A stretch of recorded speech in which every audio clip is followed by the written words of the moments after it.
चुनाव गर्ने या नगर्ने भन्ने होइन। नेपालमा अस्थिरता के गर्दाखेरि सिर्जना हुन्छ, अस्थिरता कसरी सिर्जना गर्ने भन्ने सन्दर्भमा भइरहेको विवाद हो। नेपाललाई लिमिटेड अस्थिरता, नियन्त्रित अस्थिरतामा राख्न चाहने तत्त्वहरूले धेरै लामो समयदेखि नै कुनै पनि बहानामा कुनै पनि विषय निकालेर अस्थिरता जे गर्दा सिर्जना हुन्छ त्यही बाटो प्रयोग गरिरहेको हामी पाउँछौँ। स्थानीय तहको निर्वाचनको सन्दर्भमा 5 वर्ष अगाडि नै स्पष्ट भइसकेको थियो कि 2079 सालमा निर्वाचन हुन्छ, वैशाखमा निर्वाचन हुन्छ भन्ने हिसाबबाट तय भइसकेको थियो। यो कहाँबाट देखिन्छ भन्दाखेरि हाम्रो संविधानले स्पष्ट व्यवस्था के गरेको छ भने स्थानीय व्यवस्थापिकाको छुट्टै व्यवस्था राख्यो र स्थानीय कार्यपालिकाको छुट्टै व्यवस्था गर्यो र स्थानीय न्यायपालिकाको पनि छुट्टै व्यवस्था गरेको हामी पाउँछौँ।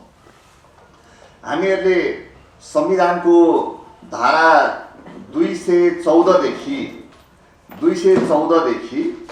हेर्दै गयौँ भनेदेखि 219 सम्मको व्यवस्थालाई हेर्ने हो भने स्थानीय कार्यपालिकाको बारेमा व्यवस्था गरेको छ।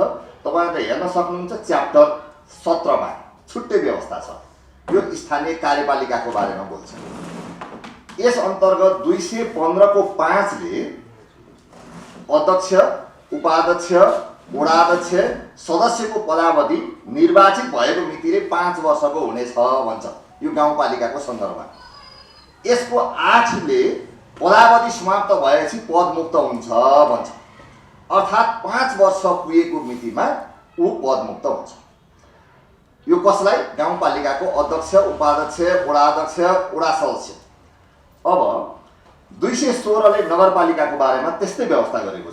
216 को तपाईहरुले हेर्न सक्नुहुन्छ 6 मा प्रमुख, उपप्रमुख, वडाध्यक्ष, सदस्यको पदावधि निर्वाचित भएको मितिले 5 वर्षको हुन्छ र यसको 8 ले फेरि के भन्छ भने पदावधि समाप्त भए पछाडि पदमुक्त हुन्छ। भनिसके पछाडि पदावधि 5 वर्ष जुन दिन पुग्छ त्यो दिन पदमुक्त हुन्छ भन्ने कुरो यसले प्रष्ट रूपमा उल्लेख गरेको छ। यो के को सन्दर्भमा? कार्यपालिकाको सन्दर्भमा व्यवस्था गरेको हो। अब 217 लाई हेर्नुभयो भने न्यायिक समितिको व्यवस्था गरेको छ। म यसमा जान चाहन्न किनभने यसमा पदावधिको बारेमा केही लेखिएन। अब ठिक त्यस्तै व्यवस्था 225 मा केमा लगियो भने गाउँ सभा र नगर सभाको बारेमा लेखिएको छ। गाउँ सभा र नगर सभाको कार्यकाल निर्वाचन भएको मितिले 5 वर्षको हुनेछ र त्यस्तो कार्यकाल समाप्त भएको 6 महिनाभित्र अर्को गाउँ सभा र नगर सभाको निर्वाचन सम्पन्न गर्नुपर्ने छ भनिसके पछाडि अब म यहीँनिर तपाईहरुलाई जोड्न चाहन्छु। अघिल्लो च्याप्टरमा रहेको व्यवस्था कार्यपालिकासँग सम्बन्धित थियो, यसको व्यवस्था व्यवस्थापिकासँग सम्बन्धित हो, स्थानीय व्यवस्थापिकासँग सम्बन्धित हो। अब यहाँ चाहिँ यो 6 महिना किन राखियो त भन्ने प्रश्न आउन सक्छ। कार्यपालिकाको निर्वाचन 5 वर्षभित्र गर्नुपर्ने कुरो अघिल्लै मैले 215 र 216 को व्यवस्था मैले पढेर सुनाइसकेँ। अब यस पछाडि कार्यपालिकाले व्यवस्थापिकाभित्र दलित सदस्यको मनोनयन गर्नुपर्छ, अल्पसंख्यकको मनोनयन गर्नुपर्छ, महिलाको मनोनयन गर्नुपर्छ, जनजातिको मनोनयन गर्नुपर्छ, स्थानीय विशेषता अनुसारको जुन समावेशीकरणको लागि जुन मनोनयन गर्नुपर्ने व्यवस्था हो त्यो मनोनयन सम्पन्न भइसके पछाडि मात्रै व्यवस्थापिकाको कम्प्लिट कम्पोजिसन हुने हो। व्यवस्थापिकाको कम्प्लिट हुन कार्यपालिकाको निर्वाचन एउटा तरिकाले गर्ने व्यवस्था राखियो, कार्यपालिका सँगसँगै व्यवस्थापिका बन्नको लागि चाहिँ मनोनयनको प्रक्रिया पनि तोकिएको छ। त्यो सम्पूर्ण प्रक्रिया चाहिँ कहिलेसम्म सम्पन्न गर्नु पर्यो भने 225 ले त्यस्तो कार्यकाल समाप्त भएको 6 महिनाभित्र अर्को गाउँ सभा र नगर सभाको निर्वाचन सम्पन्न गर्नुपर्ने छ भनेर भनिसकेपछि त्यो सभा बन्नको लागि चाहिँ कार्यपालिका मात्रै भएर भएन, मनोनित हुने सदस्य समेतको मनोनयन सम्पन्न भइसकेको हुनुपर्छ। त्यो अवधिको लागि 6 महिना टाइम दिएको हो। तपाईहरुले हेर्न सक्नुहुन्छ योभन्दा अगाडि पनि गाउँ कार्यपालिकाको निर्वाचन वैशाखको 31 गते भयो, काहीँ असारमा भयो, काहीँ असोजमा भयो। तपाईहरुले हेर्नु भएको होला वैशाखमा निर्वाचन सम्पन्न भएको गाउँ कार्यपालिकाको गठन हुँदाखेरि असारको अन्तिमसम्म भएको छ। असारमा निर्वाचित भएकाहरूको हकमा भदौ लागेको छ। जसको असोजमा भएको छ उहाँहरूको कार्यपालिकाको यो व्यवस्थापिका गठन हुँदाखेरि पुस या माघसम्म पुगेको छ। त्यसले गर्दाखेरि त्यो सम्पूर्ण काम सक्नको लागि चाहिँ त्यो 6 महिनाको अवधि दिएको, त्यसभन्दा पछाडि अनन्तकालसम्म गर्दै जान पाइन्छ भनेर भन्ने अर्थमा त्यसलाई लिनु हुँदैन। त्यसले गर्दाखेरि हामीले के गर्नु पर्यो भनेदेखि यसको कार्यकाल हाम्रो संविधानले 5 वर्ष भनेको निर्वाचन भएको मितिबाट, निर्वाचित मितिबाट चाहिँ 5 वर्ष हो। त्यो भनेको जेठको 5 गते हो। अब तपाईहरुले प्रश्न सोध्न सक्नुहुन्छ, जेठको 5 गते किन? जेठको 5 गते किनभने हाम्रो निर्वाचन कानुनले, स्थानीय तह निर्वाचन ऐनले प्रष्ट रूपमा निर्वाचनको जुन पहिलो निर्वाचनको मिति निर्धारण भएको त्यसको 7औं दिनका दिन यसको कार्यकाल सकिन्छ भन्ने व्यवस्था गरेको छ। त्यो ऐन आजका मितिसम्म यथावत छ। ऐन यथावत भएसम्म यसलाई चुनौती दिन सक्ने अवस्था रहँदैन, त्यसलाई पालना गर्नुपर्छ। त्यसैले जेठको 5 गते भनिएको कारण के थियो? पहिलो निर्वाचन भएको गएको 5 वर्ष अगाडि 2074 साल वैशाख 31 गते हो। त्यसको 7औं दिन अर्थात् जेठको 5 गते तोकिएको हो। यस कारणले भनिएको हो।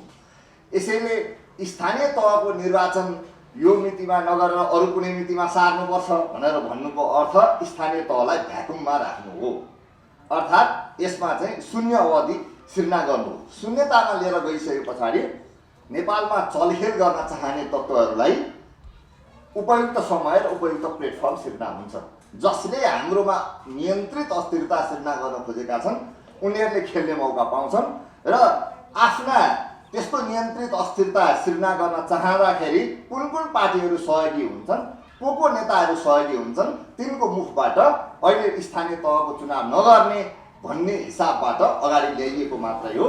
यो संविधान र कानुनसँग सम्बन्धित विषय होइन, हाम्रोमा अस्थिरता सिर्जना गर्नकै लागि मात्रै गरिएको खेती हो भन्ने कुरो म प्रश्न गर्न चाहन्छु। अब दोस्रो विषयवस्तु, तिनटै तहको चुनाव एकैचोटि सम्भव हुन्छ कि हुँदैन? खर्च घटाउँदाखेरि अर्थात् सम्भव भयो भनेदेखि त सबै ठाउँ एकैचोटि गर्न पायो भने राम्रो हुन्छ। बडा सुन्दर कुरा हो। यो तर्क 5 वर्ष अगाडि पनि आएको थियो। त्यतिखेर 5 वर्ष अगाडि यो विषयमा के छलफल भएन होला? भएको थियो। तत्कालीन अवस्थामा प्रमुख निर्वाचन आयुक्त र आयुक्तहरूले त्यतिखेर के भन्नुभएको थियो भने तिनै तहको निर्वाचन एकैपटक सम्भव छैन, व्यवहारिक हिसाबले नै असम्भव कुरा हो भन्ने उहाँहरूले बोल्नुभएको छ।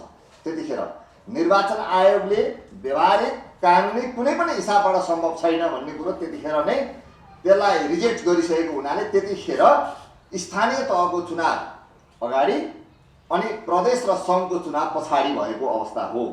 दोस्रो, सँगसँगै म जोड्न चाहन्छु, स्थानीय तह निर्वाचन सम्बन्धी कानुनले स्थानीय तहको निर्वाचन भइसके पछाडि मतगणना स्थानीय तहमा नै गर्ने व्यवस्था मिलाएको छ। प्रदेश र सङ्घको मतगणना कहाँ गर्नुपर्छ भन्दाखेरि जिल्ला सदरमुकाममा गर्नुपर्छ भन्ने व्यवस्था गरिएको छ। अब हामीले एकै समयमा थापिएका ढङ्गहरू कोही कता लिएर जाने कुरो चाहिँ कति व्यवहारिक हुन्छ, कति सम्भव हुन्छ। अहिले सम्भव छ भनेर भन्दै जाने, भोलि पर्सि सेक्युरिटी र जब निर्वाचन आयोगले असम्भव भन्छ त्यस पछाडि अनि प्रतिनिधि सभा र प्रदेश सभाको चुनाव पनि नगरेर भ्याकुम क्रिएट गर्नको लागि यो खेतीको सुरुवात गरिएको हो। यो तिनै तहको चुनाव एकैचोटि गर्नको लागि यो प्रस्ताव गरिएको होइन। यति कुरा हामी प्रष्ट हुनुपर्छ। यति कुरो प्रष्ट भइसके पछाडि मात्रै हामीहरूले अगाडिको स्ट्राटेजी बनाउन सक्छौँ।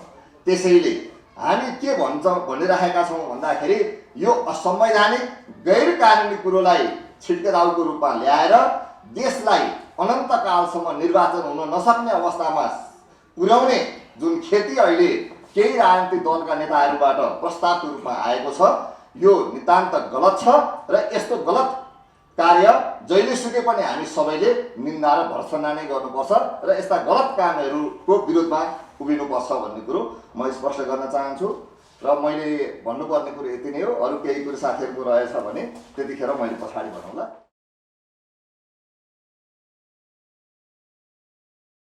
हामीले के छ भने चुनावमा जानु पर्थ्यो, अनि त्यस पछाडि प्रदेश हुन्थ्यो, त्यस पछाडि पार्लियामेन्ट हुन्थ्यो, त्यतातिर जानु पर्थ्यो। तर अहिले के छ भने अब यो दलका नेताहरूले नै कन्फ्युजन गरिदिएको कारणले यस्तो समस्या आएको छ।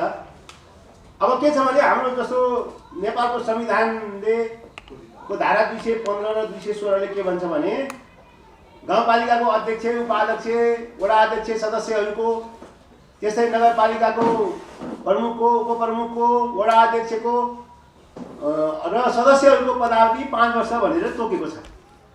अब 5 वर्ष वैशाखमा पुग्दैछ। क्याटेगोरिकली 5 वर्ष पुगिसकेपछि चुनाव हुनुपर्छ, आवधिक चुनाव हुनुपर्छ डेमोक्रेटिक सिस्टम अन्तर्गतको। त्यसैले चुनावका लागि अब नेपाल सरकारले निर्वाचन आयोगसँग परामर्श गरेर त्यो डेट दिनुपर्छ। अब ढिलो भइसकेको छ। त्यसैले वैशाख भन्दा अगावै इलेक्सन हुनुपर्छ। आज जस्तो हाम्रो यहाँ निर्वाचन स्थानीय तह निर्वाचन ऐन 2073 को दफा 3 ले के भन्छ भने पदावधि सकिनुभन्दा 2 महिना अगावै, हेर्नुस् 2 महिना अगावै के छ भने त्यो निर्वाचन गरिसक्नुपर्ने छ भनेर भनेको छ। हेर्नुस् वैशाख भएपछि मलाई लाग्छ चैत फागुन, चैत वैशाख, चैत फागुनकै महिनामा त्यो डेट चुनाव भइसक्नुपर्छ भन्ने किसिमको कन्सेप्ट दफा 3 ले पनि राखेको छ, स्थानीय तह निर्वाचन ऐनको दफा 3 ले। तर यद्यपि के छ भने 5 वर्षको कार्यकाल कम्प्लिटली उनीहरूले व्यवस्था गर्नुपर्छ, उनीहरूले कार्यकाल पुरा गर्नुपर्छ भन्ने ऐनको व्यवस्था छ। त्यसैले हामीले अब अविलम्ब नेपाल सरकारले, म निवेदन गर्छु यहीँबाट कि चुनावको डेट घोषणा गर्नुपर्छ। निर्वाचन आयोगसँग परामर्श गरेर त्यो दफा 4 ले व्यवस्था गरेको छ। स्थानीय तह निर्वाचन ऐन 2073 को दफा 4 ले नेपाल सरकारले के छ भने निर्वाचनको मिति तोक्नुपर्छ। त्यो तोक्दाखेरि निर्वाचन आयोगसँग परामर्श गर्नुपर्छ। परामर्श गर्दाखेरि के भनेको छ भने यदि एकैपटक हुन सकेन भने त्यो के छ भने तहगत रूपमा 2 पटक 3 पटकसम्म पनि चुनाव गराइसक्नुपर्छ भन्ने किसिमको व्यवस्था दफा 4 ले गरेको छ। र दफा 4 मा के भन्छ भनेपछि जुन मिति नेपाल सरकारले तोकेको छ त्यो मिति नै सबभन्दा डेडलाइन हो। त्यो पछि जुन टाइम तोक्छ नि त्यसलाई मान्दैन। जुन नेपाल सरकारले पहिलो मिति तोकेको हुन्छ त्यो नै के छ भने सबभन्दा आधिकारिक मिति हुन्छ। त्यो नेपाल सरकारले निर्वाचन आयोगसँग सल्लाह गरेर गर्नुपर्छ भनेर भनेको छ। मलाई लाग्छ हाम्रो अब जुन पहिला 74 सालमा जुन चुनाव भएको छ, चुनावको मिति वैशाखको 17 गते तोकेको थियो। कुनै कारणले हुन नसकेर गएर वैशाखको 31 गते भएको छ। त्यो के छ भने त्यो एउटा तपाईको कट अफ डेट 5 वर्षको लागि त्यो नै हो अन्तिम। अब चरणबद्ध अरु इलेक्सन गरायो त्यसको मतलब छैन। जतिसुकै गराएपछि पनि त्यो डेडलाइनलाई नै के छ भने एउटा कट अफ डेट भनेर मानेको छ ऐनले नै दफा 4 ले। दफा 4 को तपाईको के छ भने स्थानीय निर्वाचन 2073 को दफा 4 को दफा 4 को तपाईको 4 मै नै त्यो व्यवस्थाहरू गरेको छ। त्यसैले गर्दाखेरि नेपाल सरकार कहिले अल्झिनु जरुरी छैन। अब स्थानीय जुन अहिले सरकार अब वैशाख पछाडि खाली हुन्छ त्यो खाली दिन हुँदैन। र कुनै पनि जस्तो अहिले हामीले के छ भने हाम्रो नयाँ संविधानमा 3टा तहको सरकारको कन्सेप्ट ल्याएको छ। एउटा स्थानीय सरकार, प्रदेश सरकार र प्रान्तीय सरकार, केन्द्रीय सरकार। त्यो किसिमको कन्सेप्ट ल्याएका छौं। र अहिले 753 इकाइहरू सबै के छ भने आफै सरकार हुन्। आफै के छ भने त्यहाँ पार्लियामेन्ट जस्तो काम गर्छन्, उनीहरूले कानुन बनाउने, त्यहाँ व्यवस्थापिका बोर्ड जस्तो कामहरू हुन्छ, बजेटको व्यवस्थापन हुन्छ, कार्यपालिका छ। त्यसैले के छ भने अहिले अब नेपाल सरकारले अहिले पहिलो काम के छ भने स्थानीय सरकारको निर्वाचन गराओस्। पहिलाको जस्तो 2048 सालको जस्तो स्थानीय सरकार होइन। अहिले पहिला सचिवको भरमा चलाइयो। अहिले एक दिन पनि खाली हुनु हुँदैन। नेपाल सरकारका जुन तपाईको स्थानीय सरकार छ त्यो खाली हुँदैन भन्ने कन्सेप्टमा राखिएको छ। त्यसैले मेरो निवेदन के छ भने नेपाल सरकारले अविलम्ब यो जुन तपाईको स्थानीय तह जुन निर्वाचन ऐन 2073 को दफा 4 अन्तर्गत आयोगसँग परामर्श गरेर वैशाख भन्दा 2 महिना अगाडि नै भनेको छ। हेर्नुस् त्यो 3 ले त तर वैशाखसम्ममा इलेक्सन सक्नुपर्छ भन्ने कन्सेप्टमा त्यसरी नेपाल जानुपर्छ। अब यो 3टै तहको भनेर जुन किसिमको आएको छ यसले नेपाललाई कन्फ्युजन दिन्छ। जस्तो अब प्रदेश सरकारहरू विघटन गर्दाखेरि प्रदेश प्रमुखले विघटन गर्नुपर्छ, त्यहाँ मुख्यमन्त्रीले सिफारिस गर्नुपर्छ, यो सारा झन्झट छ। त्यतातिर 3-4 तहको एकैचोटि इलेक्सन हामी हेर्नुहोस् अब कति खर्च भइरहेको छ। खर्चका लागि खर्चको जो गर्ने भन्ने हिसाबले हामीलाई इकोनोमाइज हुन्छ भन्ने सोच राख्नु हुँदैन। स्थानीय सरकार बलियो भए मात्रै लोकल सेल्फ गभर्मेन्ट हुन्छ, त्यो डेमोक्रेटिक सिस्टम बलियो हुन्छ, अनि मात्रै देश चल्छ। त्यस पछाडि के छ भने अब अर्को वर्ष फेरि के छ भने मङ्सिरको महिना फेरि अब प्रान्तीय सरकारको कुराहरू आएको छ, प्रदेशको कुराहरू आउँछ। त्यस कारणले अहिलेको वर्ष नै इलेक्सनको इयर भएको कारणले अब 79 साल पछाडि त्यो भित्रै के छ भने इलेक्सन सक्नुपर्छ र पहिला स्थानीय तहको सरकारको के छ भने चुनाव हुनुपर्छ। हाम्रो तपाईँको के छ भने संविधानको धारा 215, 216 ले त्यो व्यवस्था गरेको छ र स्थानीय तह निर्वाचन ऐन 2073 को दफा 3 ले दफा 4 ले त्यो व्यवस्था गरेको कारणले त्यतातिर सबैको ध्यान जानुपर्छ। नेपाल सरकारले अविलम्ब चुनावको डेट घोषणा गरोस्। यति हो मेरो निवेदन साथीहरूसँग। विशेष गरिकन लोकतन्त्रको एउटा मूल चरित्र के हो भने स्वतन्त्र न्यायपालिका, आवधिक निर्वाचन, कानुनी शासन, मानवाधिकार लगायतको चाहिँ किसिमले जनताको अन्तर्निहित अधिकारलाई राज्यले चाहिँ आत्मसात गर्ने विषयलाई हामीले लोकतन्त्र भन्छौँ। र आवधिक निर्वाचन त्यो मध्येको एउटा आवधिक निर्वाचन जुन हो, जुन देशमा आवधिक निर्वाचन हुँदैन र जुन देशमा कुनै न कुनै बहानामा इलेक्सन गर्न चाहँदैन, त्यो चाहिँ वास्तवमा के हो भन्दाखेरि विश्वको एउटा अभ्यासमा त्यो मान्य हुँदैन। र लोक कल्याणकारी राज्य अथवा जोभन्दा 200 वर्ष अगाडिदेखि नै जुन इलेक्सन अथवा जसको मत बढी आउँछ उसले शासन गर्ने, बहुमतले शासन गर्ने जुन अवधारणा विश्वमा छ, त्यसकै आधारमा अहिले जुन यो छलफल चाहिँ के छ भन्दाखेरि केन्द्रित छ। र त्यो निर्वाचन गर्नको लागि बहुमतको शासन, जसले बढी मत ल्याउँछ उसले शासन गर्ने भन्ने जुन अवधारणा अन्तर्गत जुन इलेक्सन प्रणाली छ, त्यो इलेक्सन प्रणालीलाई चाहिँ के छ भन्दाखेरि हामीले सिद्धान्तको आधारमा, राजनीतिक आधारमा त्यसलाई अक्षरश पालन गर्नुपर्छ भन्ने कुरामा त विवाद छैन। जहाँसम्म नेपालको परिप्रेक्ष्य, जहाँसम्म नेपालको सन्दर्भ छ, अब नेपालको सन्दर्भमा आफ्ना आफ्ना ढङ्गका दृष्टिकोणहरू राख्छन्। त्यसमा पनि के छ भन्दाखेरि आपत्तिको विषय होइन, त्यो राख्न पाउनुपर्छ। तर विषय के हो भन्दाखेरि यहाँ नेपाल एउटा यस्तो देश बन्यो जहाँ प्रवृत्तिगत समस्याहरू चाहिँ व्याप्त छ। त्यो के भनेदेखि सत्तामा एकाधिकारको प्रवृत्ति यहाँ हाबी छ। सत्तामा एकाधिकार गर्ने प्रवृत्तिले जे पनि बोल्छ। त्यस कारणले गर्दा यो सिद्धान्तको, तर जहाँसम्म तिनै तहको इलेक्सन एकैचोटि, निर्वाचन एकैचोटि गर्नुपर्छ भन्ने जुन मत हो त्यसमा छलफल गर्न सकिन्छ। त्यसमा सकारात्मक ढङ्गले छलफल गर्नुपर्छ। त्यो नियतमा अथवा यो यसरी चाहिँ के छ भन्दाखेरि तिनै तहको निर्वाचन एकैचोटि हुनुपर्छ भन्ने कुनै अमुक राजनीतिक पार्टी नेता अथवा कुनै समूहले भन्ने बित्तिकै आतङ्कित हुनुपर्ने जुन एउटा चाहिँ हामीले मानसिकता हामीले देखिराखेका छौँ, वास्तवमा यस्तो हुनु हुँदैन भन्ने चाहिँ मलाई लाग्छ। किन भन्दाखेरि यो प्रक्रियागत विषयमा नेपालको सन्दर्भमा हामी भन्ने भने यो 5 वर्ष भनौँ, स्थानीय तहको अब जेठ 5 गते चाहिँ 5 वर्ष पुग्छ। अब अरूको प्रदेशको र चाहिँ सङ्घको मङ्सिरमा पुग्छ र यो भन्दा अहिले अब इलेक्सन चाहिँ स्वच्छ, निर्भीक, स्वतन्त्र र सुलभ हुनुपर्छ भन्ने विषयमा हामीले बहस केन्द्रित गर्नुपर्छ। अबको इलेक्सन चाहिँ के हो भन्दाखेरि कसरी मितव्ययी हुन सक्छ, कसरी त्यसलाई चाहिँ स्वतन्त्र, कसरी बिना खर्च, सहज, सरल र प्रभावकारी निर्वाचन गर्ने भन्ने विषयमा हामीले छलफल गर्ने क्रममा ऐन बाधक छ कि संविधान बाधक छ कि अग्रगामी कसरी हुन सक्छ, सबै हाम्रो चाहिँ के छ भनेदेखि जुन निर्वाचन प्रणाली छ, मिश्रित निर्वाचन प्रणाली, स्थानीय तहको हकमा प्रत्यक्ष निर्वाचन प्रणाली पनि छ। त्यसैले यो सबै निर्वाचन प्रणालीको हकमा हामीले चाहिँ छलफल गर्नुपर्छ। हामी गाली गलौज, एकले दोस्रोलाई चाहिँ के छ भने विभिन्न कोणबाट आलोचना गर्ने अनि उनीहरूको नियत र चाहिँ के छ भने मतमा शङ्का गर्ने यो कल्चर अब हटाउनुपर्छ। हामीले एउटा लोकतन्त्र, हामीले नयाँ संविधान पाएको छौँ, यसलाई कार्यान्वयनको विषयमा हामी एउटा नयाँ चरणमा अगाडि गइसकेका छौँ। विगतको चुनावमा सबैको सहमति नै हो, अहिले पनि त्यस्तो खालको एउटा चाहिँ सहमतिको बिन्दुबाट अगाडि जानुपर्छ। त्यस कारणले जहाँसम्म चुरो विषय छ त्यो विषय के हो त भन्दाखेरि अब तिनटै तहको निर्वाचन गर्दा यसले फाइदा बेफाइदा के गर्छन् र तिनटै तह कुनै व्यक्ति अथवा कुनै पार्टी विशेष अथवा कसैको चाहिँ आदेश फरमान हुकुमसँग सम्बन्धित विषय नै होइन यो।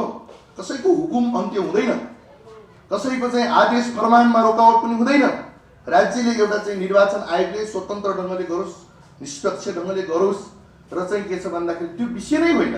किन यो चाहिँ के छ भन्दाखेरि कुनै अमुक पार्टीको कुनै चाहिँ के छ भनेदेखि जो आफ्नो पार्टीको छलफल गर्छन्, आफ्नो पार्टीमा मिटिङ गर्छन्, आफ्नो पार्टीमा चाहिँ त्यो कुनै किसिमको दृष्टिकोण राख्छन् भने त्यो बाहिर अर्को पार्टीको टाउको दुखाइको विषय नै हुन सक्दैन। जहाँसम्म त्यो सुझाव छलफल अन्तर्क्रियालाई पोजिटिभली लिने, उहाँहरूले यस्तो भन्नुभयो भने वास्तवमा यो सकारात्मकमा जाने, त्यो संस्कारको राजनीतिक संस्कारको विकास गर्न जरुरी छ। तर मलाई कहाँ लाग्छ नि उल्टो, जब हामीले नयाँ संविधान पायौँ र संविधानपछि चाहिँ इलेक्सन भयो र चाहिँ के छ भने वास्तवमा भन्यो भने कि यो हाम्रो बहुदलीय सिस्टम, सङ्घीय लोकतान्त्रिक गणतन्त्रको यो बहुदलीय प्रतिस्पर्धात्मक सिस्टमलाई फेल खुवाउनु, यहाँ विभिन्न चाहिँ कसले फेल खुवाउने कसले नखुवाउने त्यो विषयमा हामी नजाउँ। तर चाहिँ के छ त भन्दाखेरि जनता, नेपाली जनताले जुन अपेक्षा गरेका छ, राज्य सत्ता नेतृत्वबाट जुन अपेक्षा गरेका छ, सरकारबाट जुन अपेक्षा गरेका छ, सारमा त्यो हुनै दिएको छैन। हेर्नुहोस्, अस्थिरताको अस्थिरता पैदा गर्दै आफू सत्तामा जसरी पनि रहने, जसरी पनि जाने, टिक्ने, यो नभए त्यो, यो किसिमको दृष्टिकोणले म सबै अमुक राजनीतिक पार्टीलाई चाहिँ मैले चाहिँ के छ भने एकैचोटि म के निवेदन गर्न चाहन्छु भने यो कल्चरलाई हामीले थाकिराखौँ, यो कल्चरतिर नजाउँ। अब देशलाई हित गर्दैन यो कल्चरले। त्यसकारणले जनताको मन जितौँ, प्रतिस्पर्धा गरौँ, एकैचोटि भए पनि सहमतिमा गरौँ, छलफल गरौँ। तर आरोप र प्रत्यारोपको ढङ्गले चाहिँ कसैको नियत प्रवेश गरेर चाहिँ कुरा गर्ने त्यो चाहिँ के छ भन्दाखेरि यो सैद्धान्तिक रूपले मैले उठाएको कुनै पार्टी विशेषप्रति पनि मेरो लक्ष्य छैन। त्यसैले हाम्रो चाहिँ संविधानको धारा 85ले यो सङ्घ चाहिँ के छ भने सङ्घको जुन कार्यकाल 5 वर्ष तोकिया छ, धारा 177ले 5 वर्ष तोकिया छ प्रदेशको, र त्यस्तै गरिकन धारा 216(6) ले पनि स्थानीय कार्यपालिकाको 5 वर्ष तोकिएको छ। धारा 225ले स्थानीय व्यवस्थापिकाको अवधि तोकिया छ।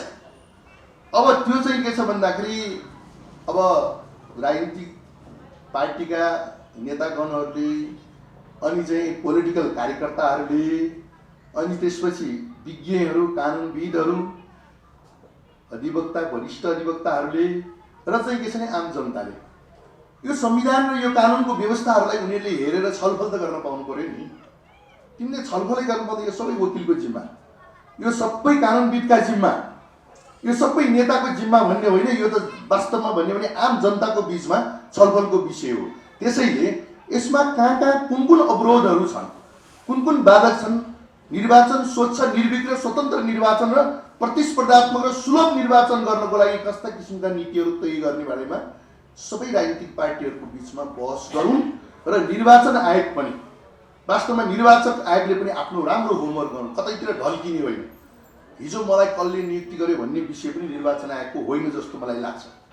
त्यसकारणले गर्दा के छ भन्दाखेरि कि यस विषयमा अलिकता अब हामीहरूको बिचमा पनि बौद्धिक तहमा, बौद्धिक स्तरमा छलफल हुनु पर्यो। कानुन व्यवसायी, कानुनविदहरूको बिचमा पनि ठिक कुरा, यसो कसलाई फाइदा या कसलाई बेफाइदा हुन्छ भनेर हामी कानुनविद अथवा कानुनका ज्ञाताहरूले त्यो सोच्ने होइन। जे छ प्रिन्सिपलमा के छ र नेपालको संविधान र कानुनमा के छ। त्यसकारणले इन्टरनेसनल अनि अन्तर्राष्ट्रिय रूपमा नै इलेक्सन सम्बन्धी जुन अवधारणा छ हामीले त यहाँ ठिक ढङ्गले इम्प्लिमेन्टेसन गर्दै जाने हो नि। त्यसैले म के भन्न चाहन्छु त भन्दाखेरि कि अलिकता यो धारा 225 जुन छ स्थानीय विधायिका स्थानीय व्यवस्थापिकाको, त्यसले चाहिँ अब हाम्रो रमेश बडालजीले पनि त्यो कुरो राखिसक्नुभयो। त्यसकारण म किन भन्दाखेरि त्यो एउटा 6 महिनाको भन्दा त्यो चाहिँ व्यवस्थापिकाको, स्थानीय व्यवस्थापिकाकोले कार्यपालिकाको र अनि त्यसपछि सङ्घको चाहिँ के छ भने प्रतिनिधि सभा, प्रदेश सभाका चाहिँ के छ भन्दाखेरि त्यो सबैलाई चाहिँ के छ भने गुटमुटाएर चाहिँ लान सक्ने चाहिँ प्रावधान 6 महिनासम्म यहाँ चर्चा गरिन्छ। पत्रकार मित्रहरूले पनि भन्नुहुन्छ, सोध्नुहुन्छ उहाँहरूले कि 6 महिना पछाडि सार्ने पनि व्यवस्था रहेछ नि भन्ने कुरो। किन भन्दाखेरि त्यस्तो चाहिँ व्यवस्था चाहिँ होइन।